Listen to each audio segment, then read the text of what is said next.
She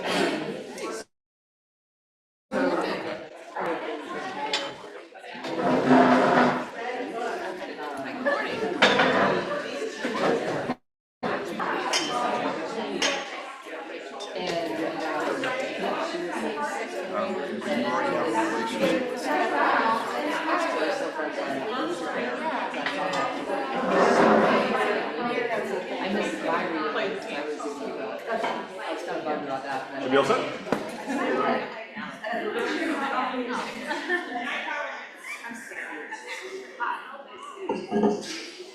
Well, and then I come home to a reminder from high school, like, And you too.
and they were like, oh, none of the days will work, so we're looking at, what about June 16th? I seriously, you know what, we have nothing going on. I didn't see Shakespeare. Yes. When are you doing Shakespeare? I didn't see the They are now. Okay. Usually they're 2 times, right? I'm guessing that it is going to be, because you have 2 times, it's 3 weeks now. And it's usually like the last 3 weeks of July and then the first 3 weeks of July are like your option. That's what I'm hoping. so this is dependent on I'll call that anyway. So I was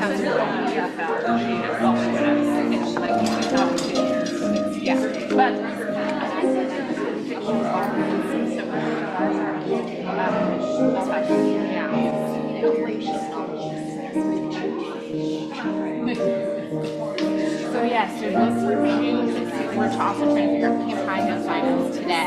What? Oh, at what time? 10. Okay, so we would have to do it Like right at 10, like be there at like 9:55.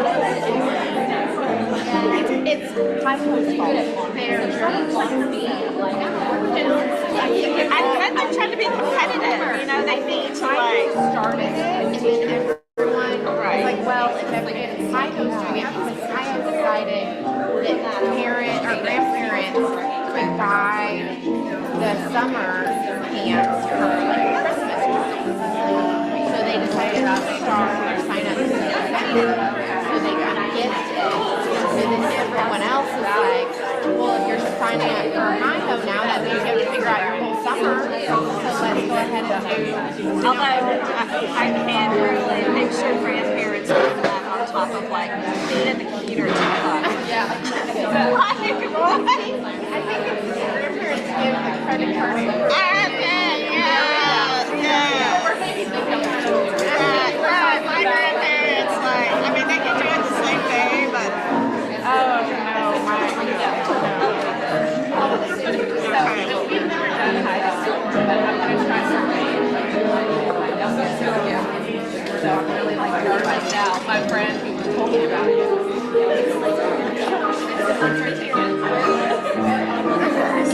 So what week are you going to do? So it's June 16th. Right.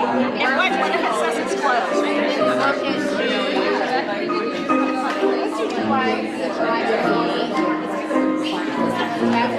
Well, the only thing I want to make sure is that, like, I like Ruby to do the bridge camps to Collegiate where they're at earlier. So they're in August. It's like it starts in end of July. Oh, But it's like that. okay, then no, not that.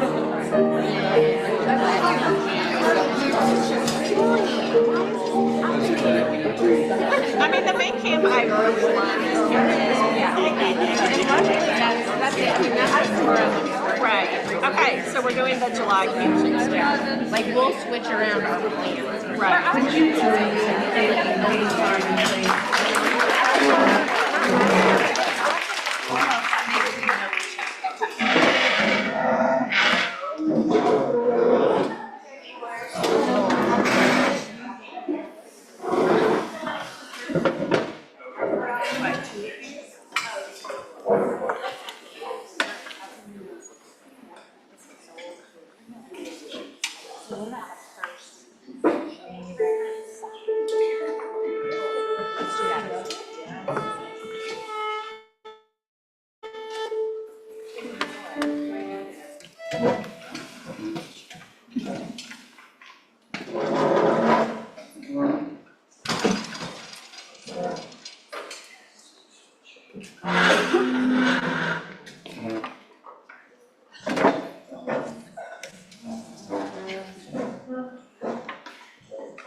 the teacher. When that teacher dies, we will all go down and get snacks, and then report to your advisory location by 11:20. You will have your second discussion with your advisor.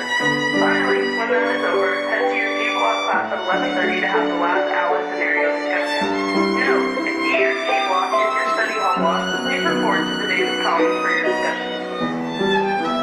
A reminder that you should wear your swipe cards. We want to see those lanyards, guys. That's all for today, folks. This is Lily and Azaria, and we'll see you next time.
Thank you, Dr. Bozeman. Thank you, Rafi. So wonderful to begin and set the tone for the day with this.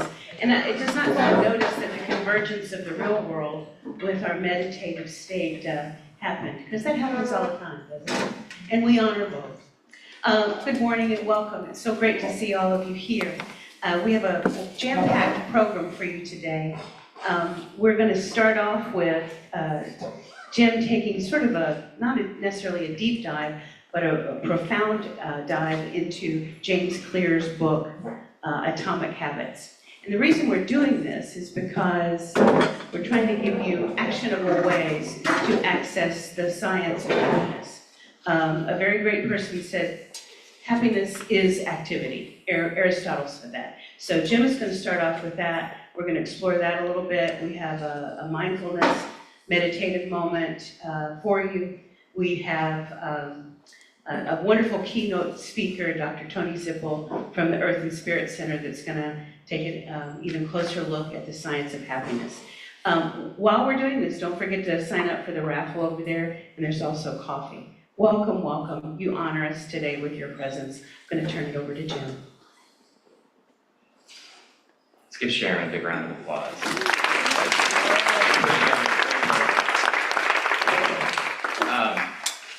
And I think every meeting should start with music, just for the record. That was wonderful. So I am going to, as Sharon said, I'm going to just kind of I want to do kind of a plug for the book. If you haven't read this book yet, you can drop your name in the raffle to win this book today. So, but James Clear wrote this book. It's called Atomic Habits. And we thought that this would be I'm going to just highlight a few things from it to hopefully kind of whet your palate and get you excited about the book, and maybe go read the book if you haven't.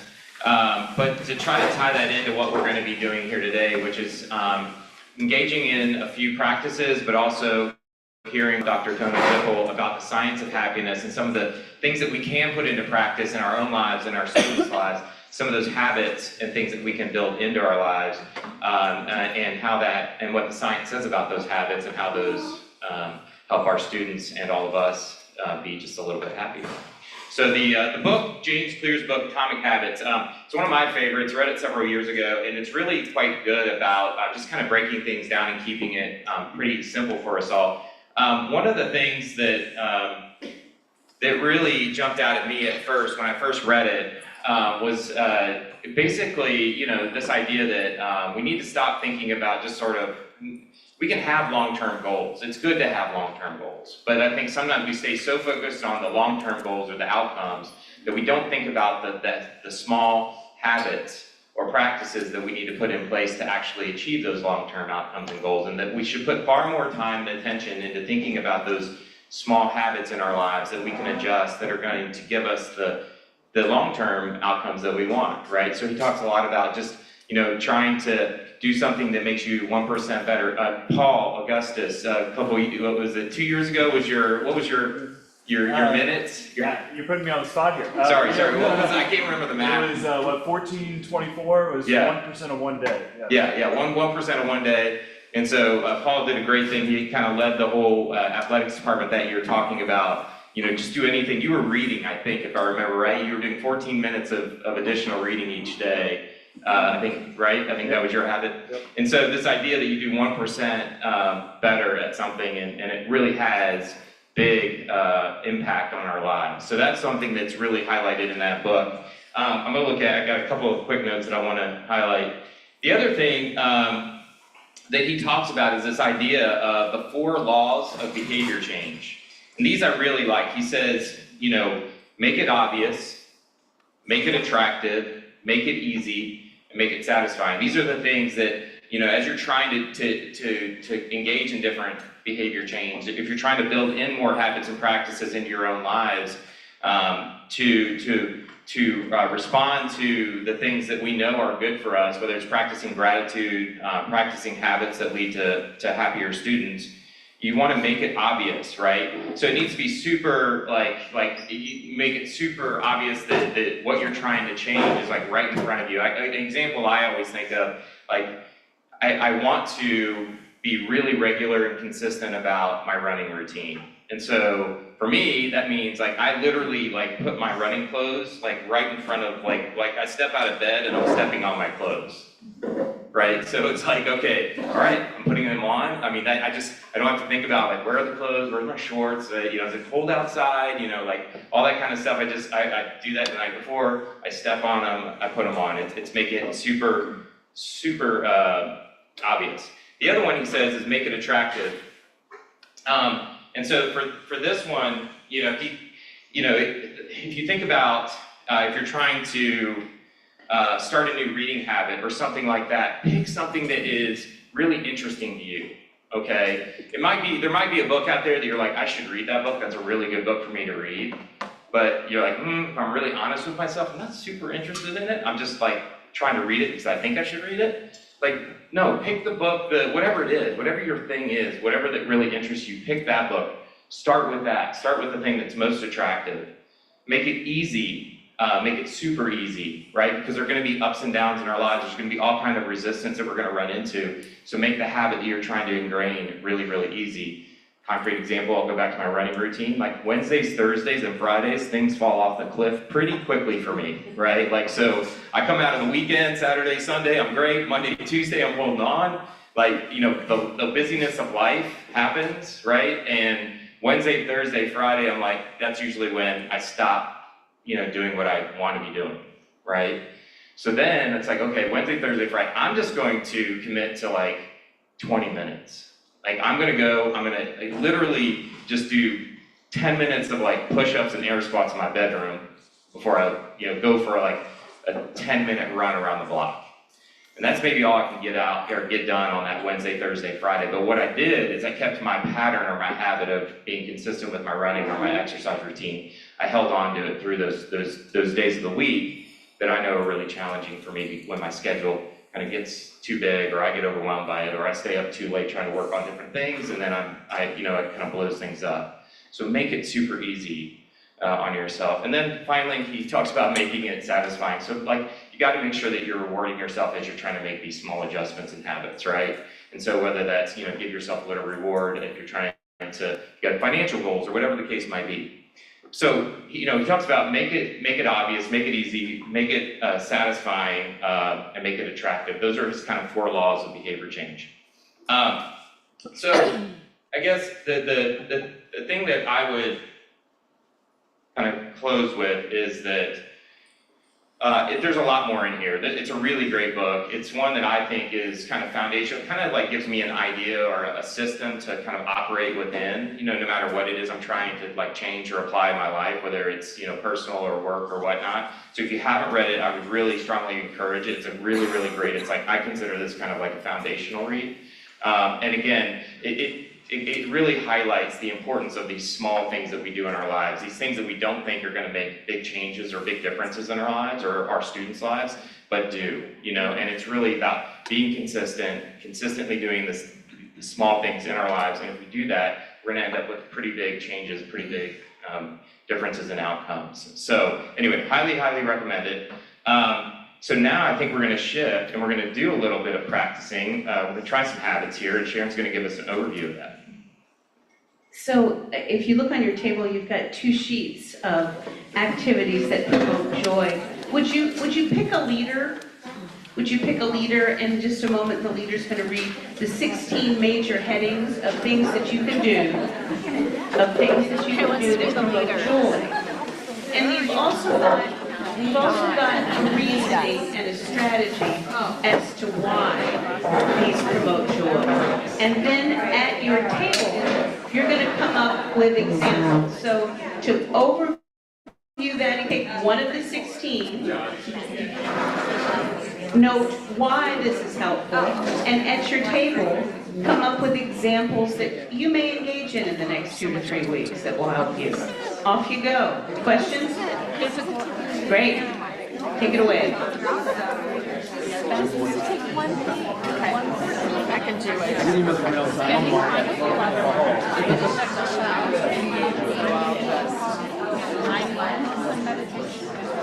Helping others spending time in nature, practicing gratitude, engaging in play or fun activities, achieving a sense of purpose, laughing and enjoying creative, fostering self-compassion, creating and celebrating small lives and nurturing.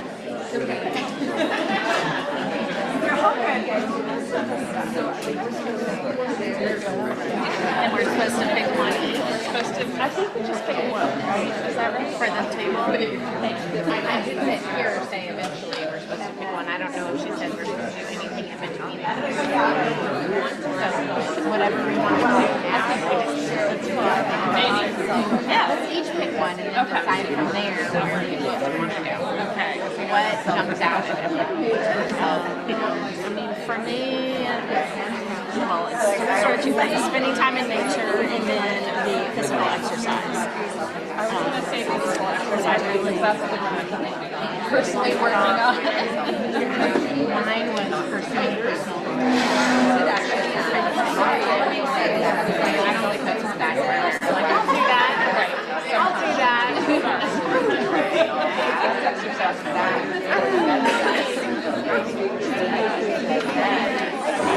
So, kind of like pursuing our physical exercise. Just for ourselves or the main time. Well, I've realized, like, I'm not a gym person. I don't really do well watching videos. So I love walking my dogs. And so I've been doing that, but I need to speed up the pace by walking and, like, get my heart rate up. But I love it because my dogs need to walk, I need to walk, and then I love outdoor exercise. Like, I do not like working out indoors, like, unless it's like if it's the nature and when you're walking,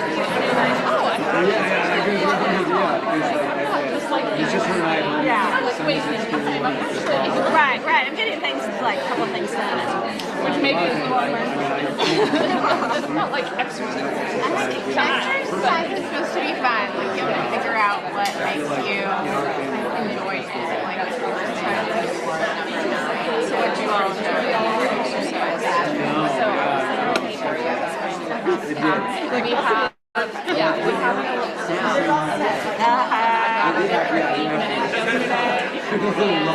went inside and I was excited. I was like, yeah, I like Twitter somewhere. So, About 2 more minutes. About 2 more minutes. I'm not really doing that. That requires going it's a lot of like swimming. Changing is like the most impressive thing about swimming. Yeah, it's annoying. And you have to put And then, you know, even though I wear a sweater, my hair's still wet, so I have to go with that. And it's like, yeah. Oh my gosh, I made it sound terrible. I mean, I don't. It sounds so horrible. Why would anyone do that? Because it's such good exercise. I have one like a mile from my house, and it's so inexpensive, but I don't like to jump into the water. We swim every day, and it's heated. So I thought we were talking about today. Yeah, and that's just too far. Like I live right by the Marity. Okay. So, Yeah, but still, I'm like, well, what am I really going to do? And it comes back to the water.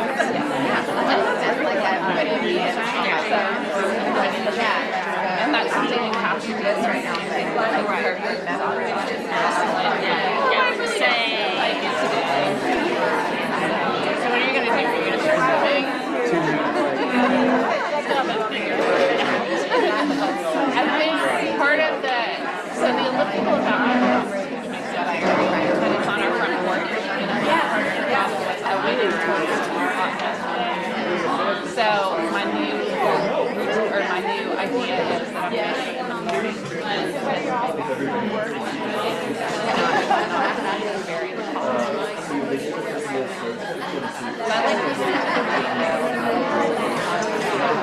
yeah, it's still dark out. Thank you so much, everyone. Thank you.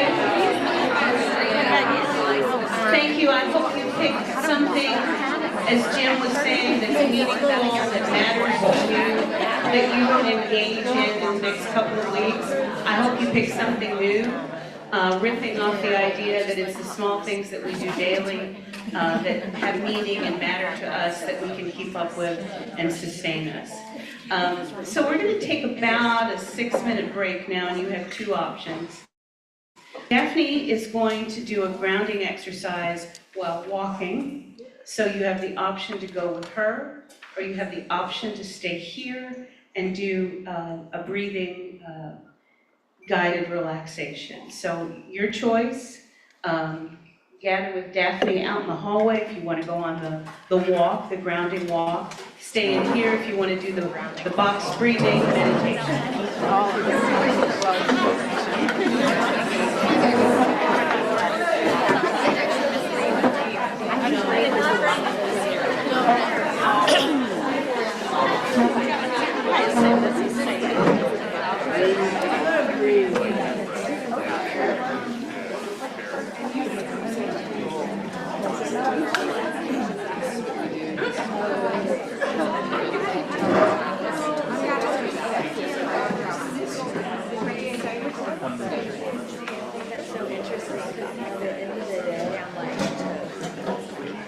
So if I could ask that you turn your chair in a fashion where you can sit comfortably.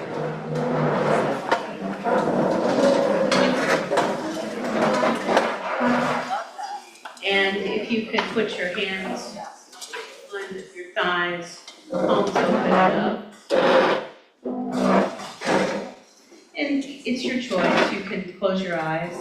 If you opt not to close your eyes, just let your focus go really soft on something across the room to where you're not studying it or examining it, but just allowing it.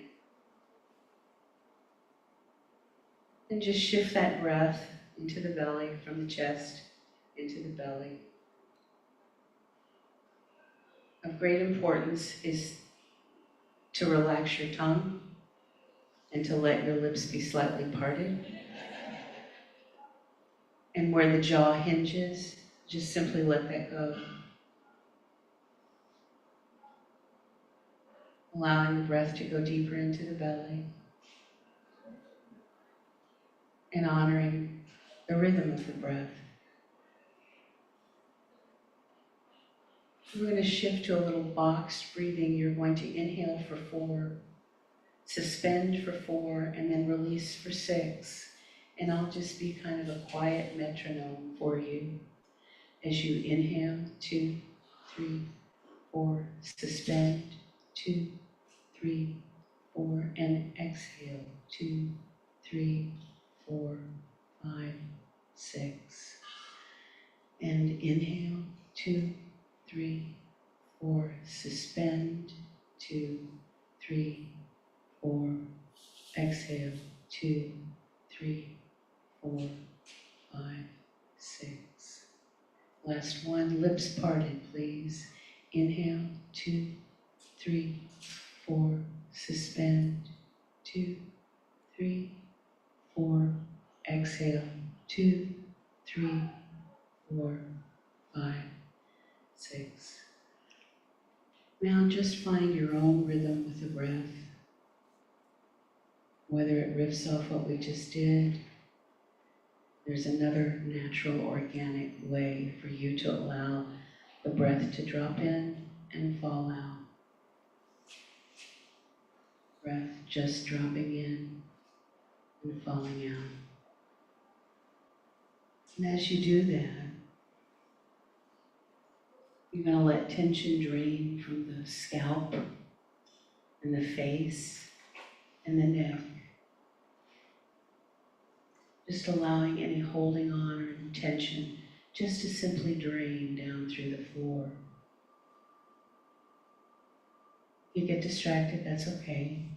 Just come back to the breath. While you allow tension to drain from the shoulders, in between the shoulder blades, sternum, the arms and the hands. Not forcing it to go away, but allowing it to go away and simply drain down through the floor. While that breath is still dropping in and falling out. Allowing tension to drain from the midsection of the body, the belly, the buttocks, while the breath is still dropping and falling out. No holding on, no holding on, staying in this present moment, but that's truly all we have. Allowing tension to drain from the thighs, the calves, the ankles, and the feet, while the breath still drops in and falls out. Now I'm going to step out vocally and just allow you to sit with this moment. Come back to the breath, always coming back to the breath. I'm going to allow you to sit with this moment for about 90 seconds, starting now.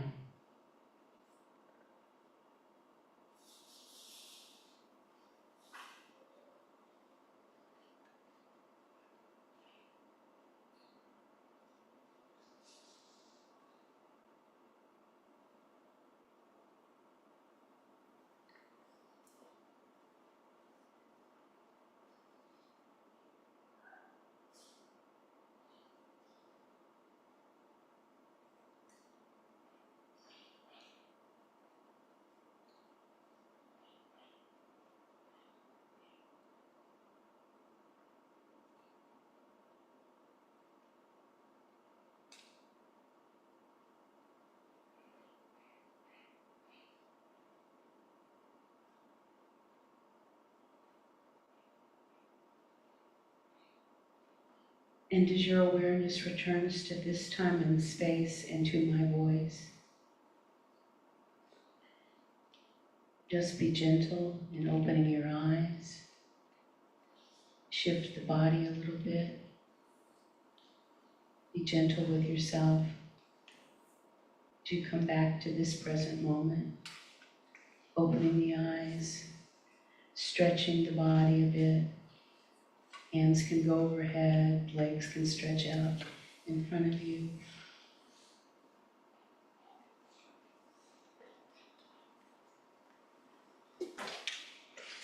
Thank you for your participation. Thank you so much. Bless you.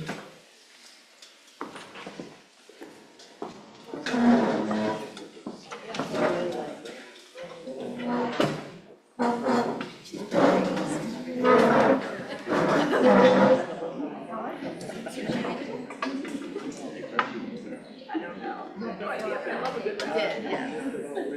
On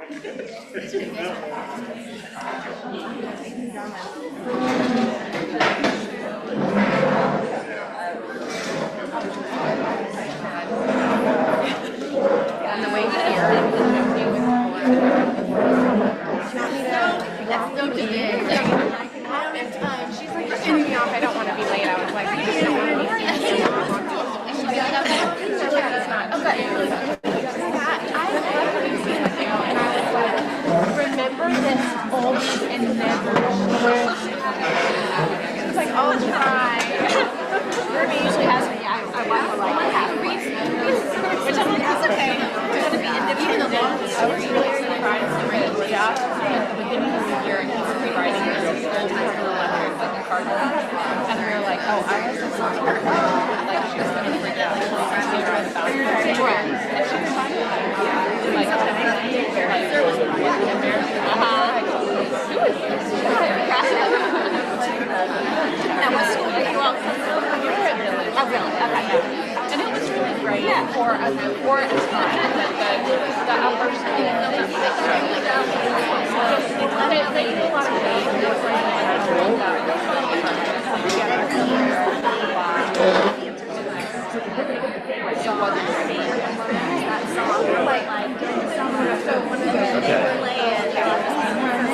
We're going to go ahead and continue on. And then they did like your story.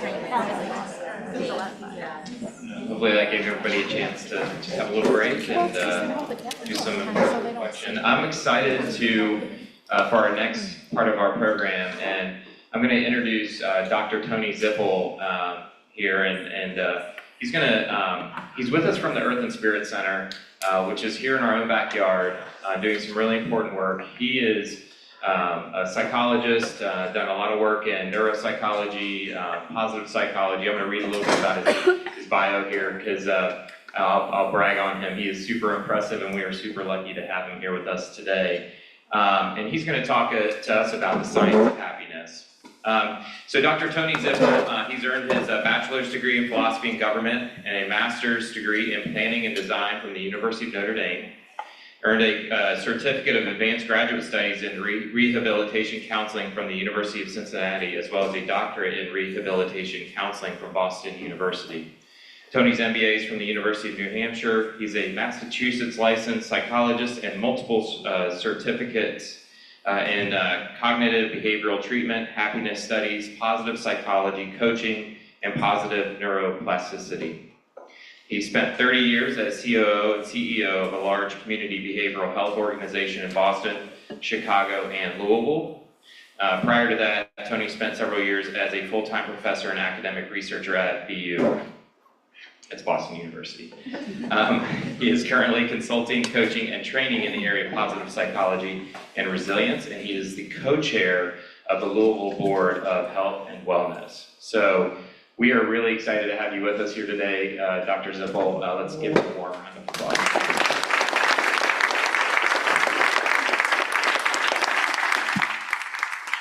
Well, I appreciate. Have I got that on? Is that working? Mm-hmm. Appreciate the kind introduction. One minor edit to it. That's a little old. I'm no longer on the Board of Health after 15 years. Finally stepped down a few months ago. But other than that, my mother did a good job of writing that. So I want to talk for the next 30 or 40 minutes about happiness and a little bit about the science. I'm not going to bore you with lots of neuropsychology. But instead I want to talk about it from more of a practical point of view and tie it a little bit to some of the brain science. And I've got to have a slide deck with me because, after teaching as long as I did, I can't introduce myself without a PowerPoint anymore. So it's good to be here with you. So who here would like to be happier? Anybody who doesn't want to be happier, right? How are you better when you're happier? I mean, think about your life at work and at home and with family. How are you better when you're happier? The Dalai Lama says that the very purpose of life is to be happy. It's the thing that all of us have in common. I have yet to sit in a room and do a presentation like this and have somebody say, oh, that's okay, I'm happy enough, I just couldn't possibly stand to be any happier. You know, it's something that we all want. It unites us all. Tough thing about it is we live in a place that's not a particularly happy spot. Kentucky is not a happy place. And you see that in all kinds of measures of health, education, social welfare. It doesn't matter much. We're a fifth quintile state, and that's true for happiness as well. Now, our brains are amazing things. You know, happiness comes from stuff that happens in our brains. Our brains are amazing things. Inside this hard shell, we've got a few pounds of kind of tofu substance stuff called our brain that has 1.1 trillion cells in it. There are billions of neurons, and all of those neurons have lots of connections, and all of those neural connections fire 5 to 50 times a second. Every second of every day, you've got a whole lot of stuff going on in there.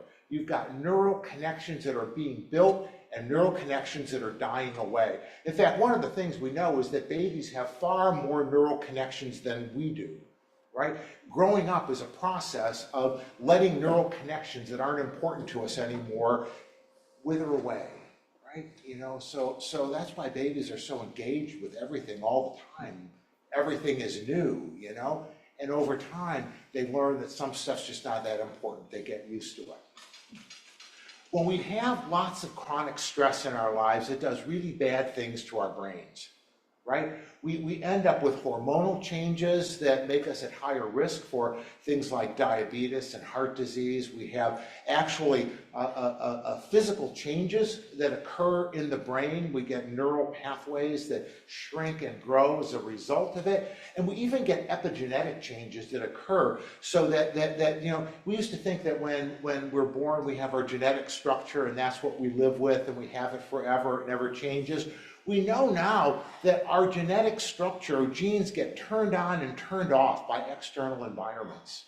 You know, stress in our life turns on and turns off genetic response, and some of that response gets passed on to our kids. Some of that is long lasting. So the chronic stress has genetic implications as well. It pushes us into our red zones, that place where we are in our fight or flight place, you know, tense, focused, very reactive about things as opposed to being calm and relaxed and feeling good and happy, right? So let me give you an example of that. Which of these two dogs do you think you're going to remember longer, right? You're looking back on a trip to the park 6 months ago. Which of these two dogs do you think is going to be more memorable? Number one or number two? Number one. Why number, and I'm not offended by the way, number two is my dog, and the fact that you're not going to remember my dog is okay. Why number one? Yeah, it's scary, and scary stuff like that sticks with us. Our brains, all of that activity in there also has a negativity bias. We focus on bad stuff, right? It was important for our evolution, you know, when we were evolving, it was a whole lot more important to remember where that pack of wolves lived, so we didn't walk by it again, than it was to remember how wonderful the sunset was as we sat with our family and had dinner, right? You know, so we scan for bad news.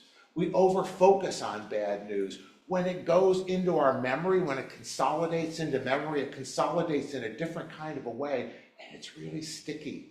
It sticks with us. That's what post-traumatic stress disorder is. You know, it is a biological, neurological change that occurs when an external environmental factor pushes into our brain in a way that makes it really sticky. And that's how we're wired. Rick Hansen, I'm sorry that came out that way. Rick Hansen likes to say that the brain is like Velcro for negative experiences, Teflon for positive ones. So the result is that our brains, our living is tilted against contentment and fulfillment. You know, we're working against our brains when we want to be happier. At the same time, we deserve to be happier. So how do we balance that? You know, being happy has lots of advantages. I mean, being happy feels good, right?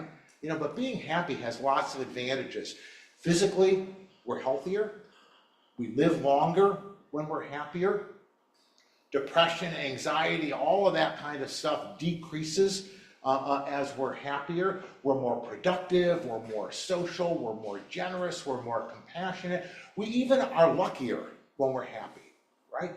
Happy people report being luckier than people who are unhappy, and that's probably causal, not just correlational. The reason for it is that when we're happy, we tend to see things on the periphery. We're more open to things. We can see opportunity. When we're unhappy, we're sort of razor focused, negativity bias on all of that bad stuff, right? And it's harder for us to see what's happening on the sides. And the more stuff that we can see around us, the more things there are that we can appreciate and take advantage of us. We get luckier when we're happy. So being happy has lots of advantages.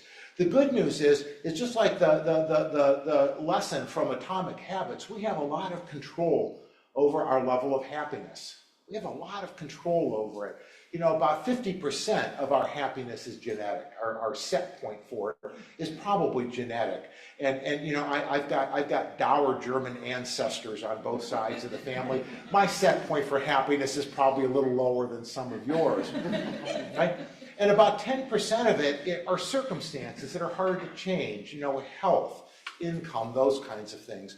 But 40%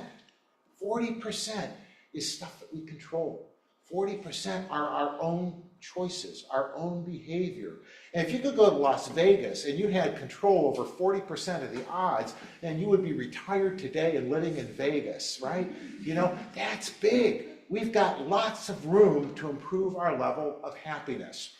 Now, I want to be clear that I'm not saying we're ignoring bad things. I mean, bad things really are bad.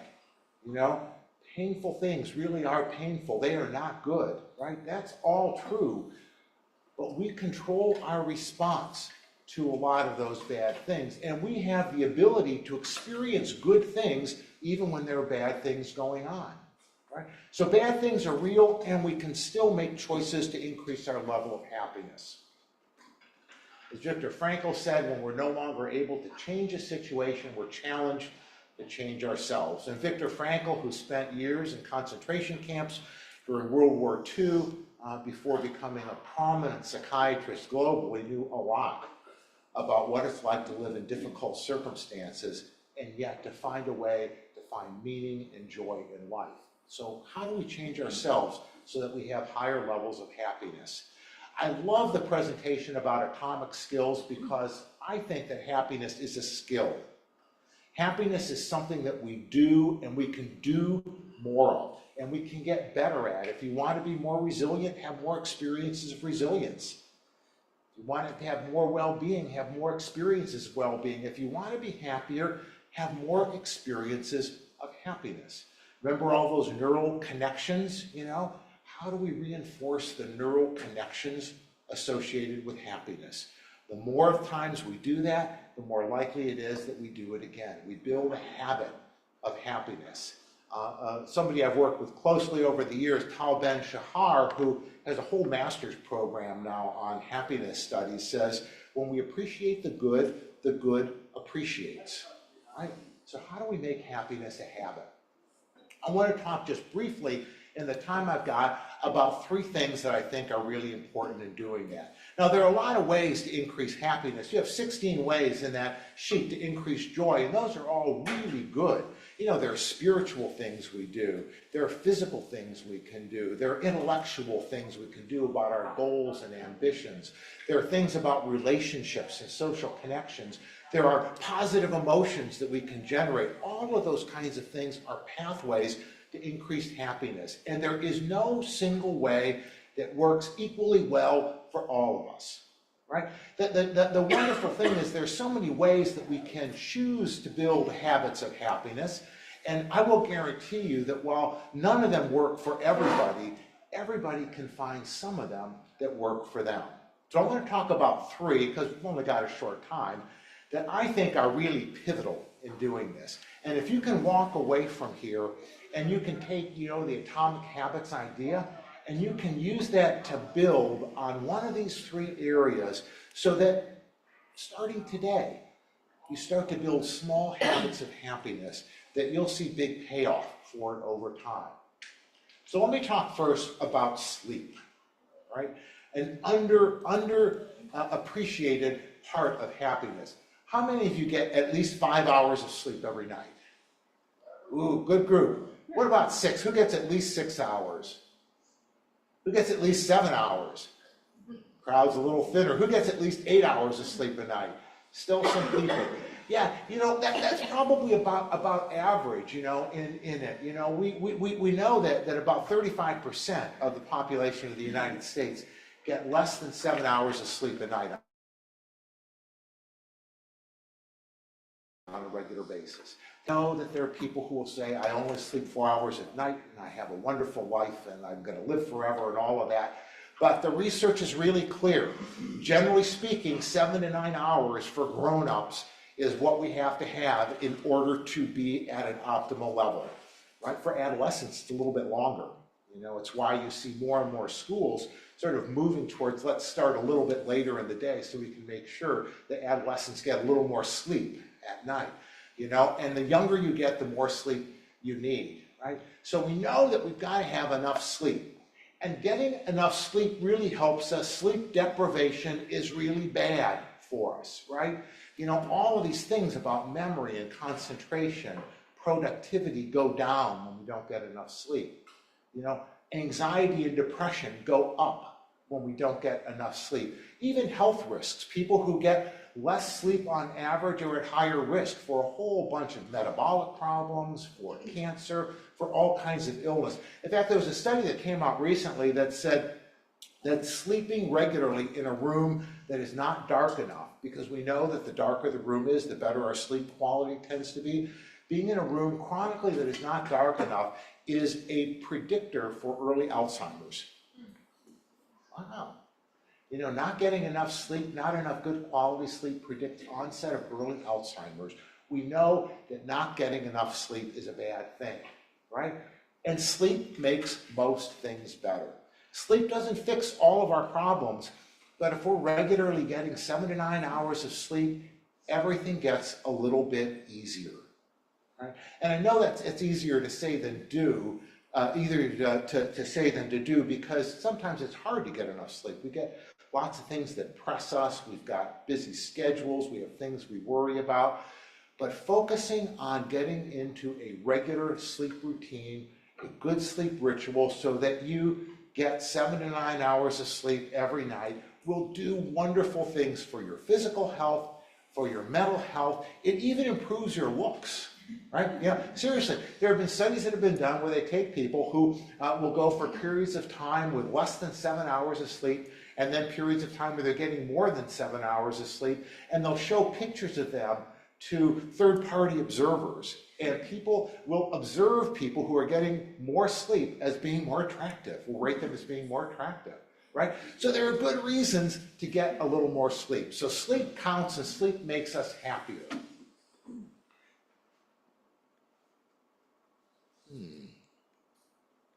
There we go. And exercise is another important part of it. And I saw exercise on that list. That's a really good thing. The CDC says 150 minutes of moderate exercise or 75 minutes of vigorous exercise a week, plus a little weightlifting, a little strengthening. What percentage of Americans meet that standard? What was that? Guesses? 20? 8. 10. 23%, good guess. But by the way, what percentage of people in Kentucky meet that standard? 5, 8. You know, because remember, Kentucky is a less happy state. It's not a surprise, you know, that we don't do very well on this. Think about that. Less than 15% of people in Kentucky get that much exercise on a regular basis. Tough. Even something as simple as, oh, I'm sorry.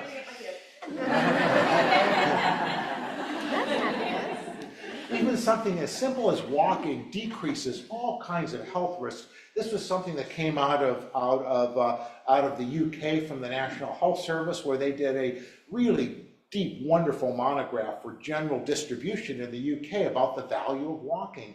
You know, this is a summary of the data around risk reduction associated with simple walking. And look what that does around the happiness thing.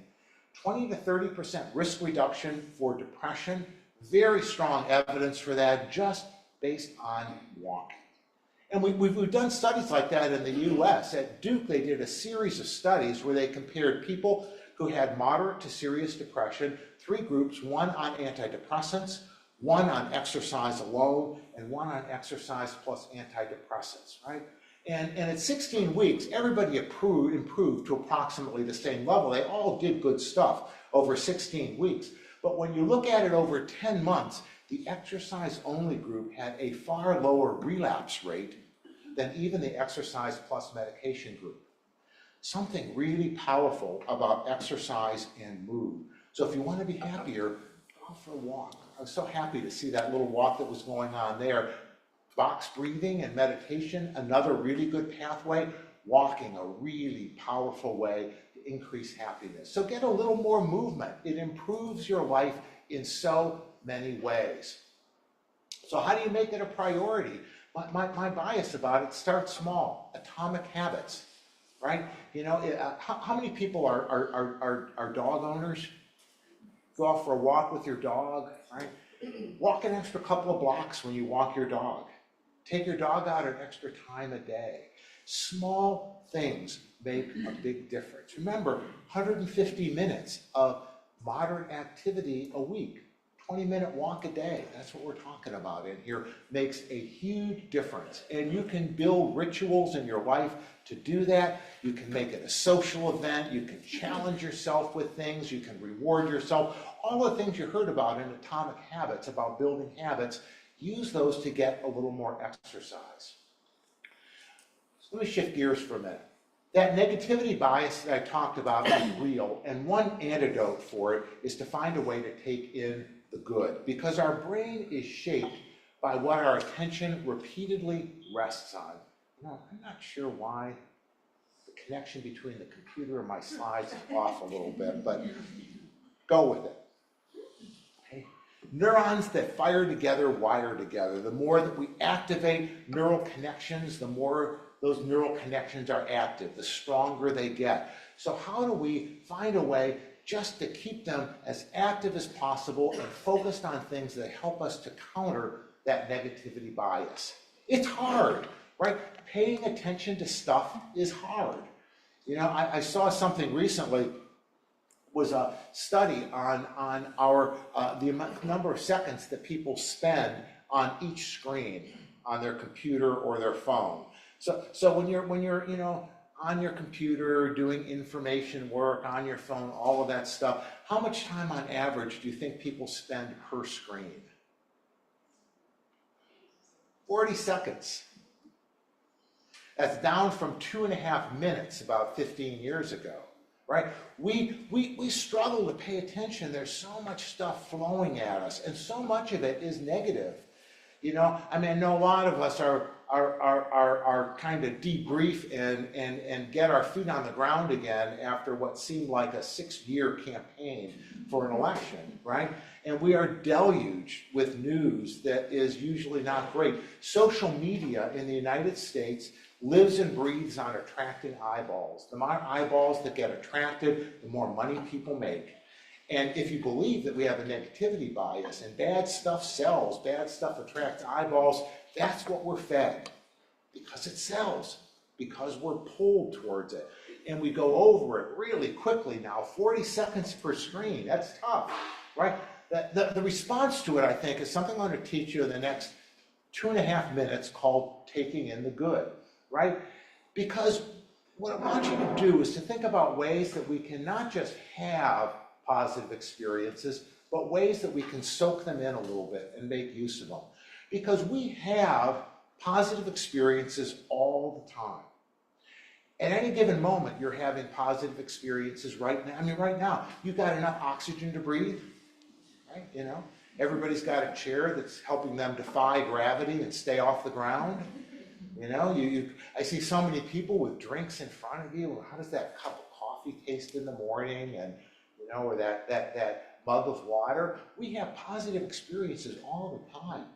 And we've had thousands of them over the last day or week or year or our lifetime that we can call on. We can even use experiences that we read about or that we saw in a movie, because our brain doesn't know the difference between experiences that we're having right now and ones that we imagine. Right? Anybody here ever play Farmville? A video game that you played on your phone in 2011. And it consisted of growing a farm, and you had to be on the phone at certain times to get stuff to grow. And the brilliant part about it is that they sold you fake tractors. You could buy virtual tractors and equipment to grow your farm. Now, it sounds really silly. Who would pay money for a little icon of a tractor so that you could grow your fake farm out? An imagined experience.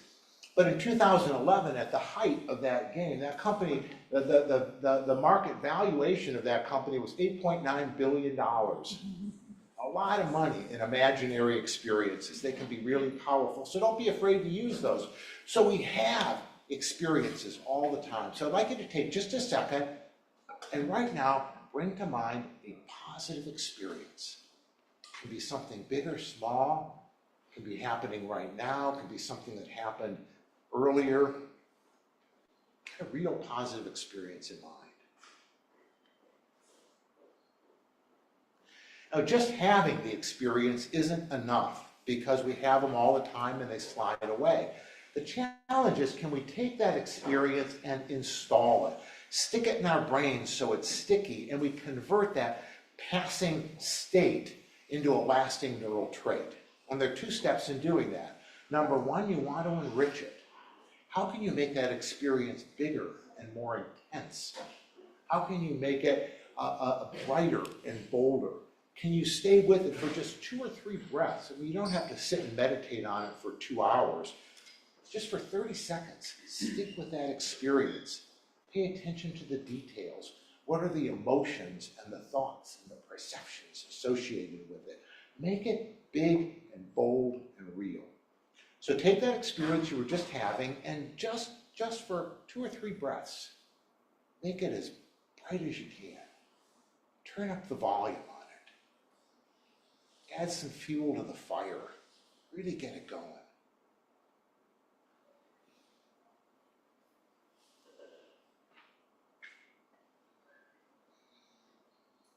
And the last step of it is, can you can you absorb that experience? Can you set your intention to really make it a part of you? I mean, let it sink into you physically. Sometimes it's helpful to think of it as a physical entity that's yours and is really special. I tend to think of it as a precious jewel, that I get to push down deep into my heart. I'll sometimes even put my hand on my chest to feel that experience sinking into me being open to absorbing it. Some people talk about it as, standing there and feeling a shower of gold dust dropping down on them and coating them as they glow with that experience. It's finding a way to move from, just having a fire and adding fuel to it, to really warming yourself up by that fire. It's like not just turning on the radio and listening to a song, but listening to a song that's yours and that really speaks to you. So just for another 30 seconds, take that experience you were having that you've made big and rich and bright, and just set your intention to sink it in and let it be a part of you.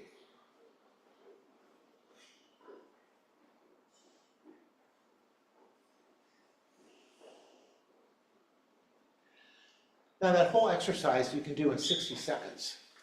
Right? You can do it when you're sitting in traffic and frustrated by the person who just cut you off and you're worried about running late. You can do it in the morning when you're feeling rushed. Just stop for a minute and say, I want to feel good. I want to have a beneficial experience and enrich it and absorb it. Right? 1,440 minutes in a day. If you do this 5, 10, 15 times a day, 10 minutes a day, right? What a difference it makes. The research around it is that people who do this, who went through an 18-hour training program on this and do it on a regular basis have less anxiety and depression, feel more control over their lives, have higher levels of happiness, they have higher levels of generosity and compassion and self-compassion. It does really good things for you if you just take a few minutes a day to really soak in beneficial experiences. So one more thing I want to talk on in the last 5 minutes, 6 minutes, and I'll let you go. Social connection. Loneliness is a really bad thing. Loneliness makes us miserable. And loneliness is really bad to our level of happiness, right? And we live in a society where more and more people are lonely.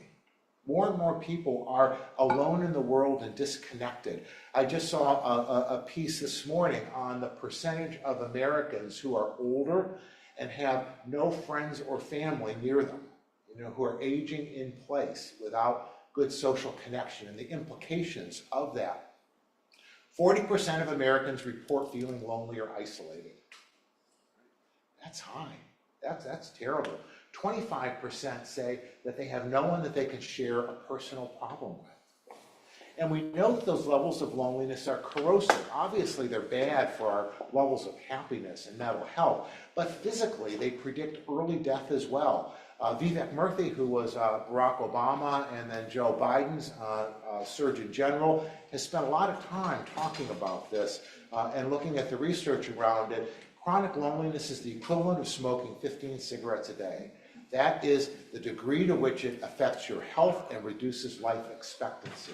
It hurts our bodies in all kinds of ways. It hurts our brains in all kinds of ways as well. By the way, this slide deck, the school has a copy of, and I'm happy to have anybody take a copy of it that wants one. If we have more social connection, we're stronger and we're happier and better people. I mean, that's just the truth of it. We were built as human beings to be connected to each other. We would never have survived as a species if we weren't wired for connection. We don't have very good teeth or claws. We don't have great covering. Our children take years to get old enough to be on their own, sometimes 30 or 40 years. We would have died out of the species if we didn't have a pull towards connecting with each other. It's important for us, and it makes everything better for us. Some of you may be familiar with the Harvard study on adult development. Started in, it goes back far enough that John F. Kennedy was a sophomore at Harvard and was a subject in this study. Bill Bradley was a subject in this study. That's how old it was. And they looked at a series of sophomores at Harvard, all white men at that point, and also looked at a series of young men in the neighborhoods around Harvard. I lived in Boston for a long time. As people think about, the area around Harvard as being affluent and hoity-toity, but there are a lot of really poor working-class neighborhoods, and certainly were in those days. And so they had a group of young men who were troubled young men. And what they did with these 500 plus young men was to follow them year by year for the rest of their lives. And then they included their wives because they wanted more gender variation, and they've included the children, and they've been tracking these people year by year for now almost 85 years. And at the 75-year anniversary of it, Bob Waldinger, who wrote a book about this in the last couple of years, said that the clearest message we get from this 75-year study is this: good relationships keep us healthier and happier, period. Right? What they found were things that weren't surprising. People who smoked a lot and drank a lot tended to be less healthy and died earlier. But try this one on. People who had the best social relationships at age 50 were the happiest and healthiest at age 70. Something about social connection that takes good care of us. So how can we build more of that in our lives? It's tough in the world we live in today. We don't all have lots of friends and family connection around us. And so how can we get more social connection in our lives, even if we don't have lots of close friends and family? Barbara Fredrickson, who runs a happiness laboratory, an emotions laboratory focused on happiness, wrote a book a few years ago called Love 2.0. And what she says is that we have kind of a funny notion about love in Western culture today. We think of love as something that's special, that happens between parents and children, or spouses, families, or very close friends, that's love. What she says is, no. Love is a much broader concept. Love is what happens when you have an exchange of positive emotion. When you have a moment with somebody that releases bidirectionally oxytocin for both of you, you have a moment that feels really good to both of you. And we could have those all the time. They're available to us everywhere. Talking to strangers is a wonderful way to do that. When you're sitting in a restaurant and you're ordering, or you're getting stuff at Starbucks, do you know the name of the waiter or the barista? Do you talk to them as a human being? That's a social connection. When I was at a conference in Connecticut a few years back, it had been a long day, and I tend to be a very shy introvert. So when I'm on stage all day, I like to have a quiet evening myself. So I went off to a restaurant, just walked down the street. First restaurant I came to, I was going to have dinner by myself. And it was a lovely little place, it was a nice menu. I had a good drink. I had a seat by the fireplace. It was a nice dinner. And I said to the waiter afterwards, when he brought me the check, I said, is the manager here? I'd love to see the manager. And you can just see the waiter get stiff about that, because it usually means trouble. What did I do wrong? And the manager comes over, and he's kind of nervous and tense. And I said, I just wanted to tell you what a great evening it was. My name is Tony. I was just here for a conference. Never been here before. Wandered in by accident. The menu was great. I really liked this appetizer. And you can just see him relax. Oh, it's great to meet you. Let me tell you, I've been here for 6 years since we opened it. I helped design the menu. That appetizer, that's one that I brought over from a restaurant. We spent about 5 minutes together. And this is like 6 or 7 years ago now, and I still remember that moment. I bet he does too. Right? Small, informal interactions with strangers can do so much for us when we're open to those. So make more time for those kinds of things. Talk to strangers. I used to think that people in my neighborhood weren't very friendly until I got a dog. And now everybody wants to talk, right? You can find ways to make connection to strangers. Take a moment. When you go to a restaurant and there are 50 tables and everybody has one person at each table, sit down with somebody and say, hey, mind if I join you? Talk to the person on the airplane that you're sitting next to instead of pretending that you're kind of in an isolation chamber. Those small social connections are available to all of us, and they make that kind of difference. That's love 2.0. It takes time and energy to do it, and that's what I'm encouraging you to do. Make time, exert the energy, set your focus and intention to making more connection with other people. So, that's the time I've got. You can stop and you can be happier. 40% of your happiness is something that you choose, that you can control. Take a minute, stop, just take a breath. Pay attention to what's going on around you, particularly the positive experiences that you have at your disposal, and then make a decision about what you want to do next. How do you want to proceed? What do you want to choose to do? There are so many ways to increase happiness in our lives. The question is, what do you choose to do right now? And as you walk away from here this morning, what are you going to do later today and tomorrow? What habits are you going to build that increase your level of happiness and bring you all of the benefits that we talked about earlier? So that's it. If you want to dig into what we have at the Earth and Spirit Center, it is a great spot for applied mindfulness. There are lots of courses related to, mindfulness, to happiness studies. How do we get more of life? Be more settled, be more connected with each other, be more generous, more compassionate, more self-compassionate, happier and better human beings. So you can check it out online. So I'm happy to talk. Any questions? I'll stick around for a little bit. Thanks, everybody.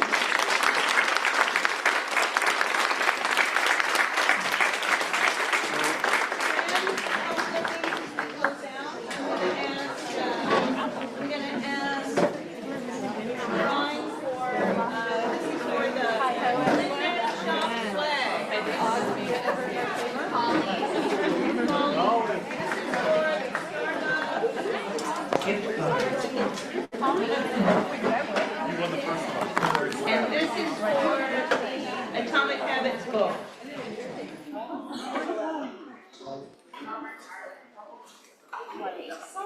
On your exit, Claire has graciously brought these so we can be a part of the gratitude trees as we move into Thanksgiving. Please take advantage of this. All you have to do is enter what you need to enter and leave it on the table, and Claire's going to put it on the tree. Thank you for today. It's an honor to be with you. Thank you.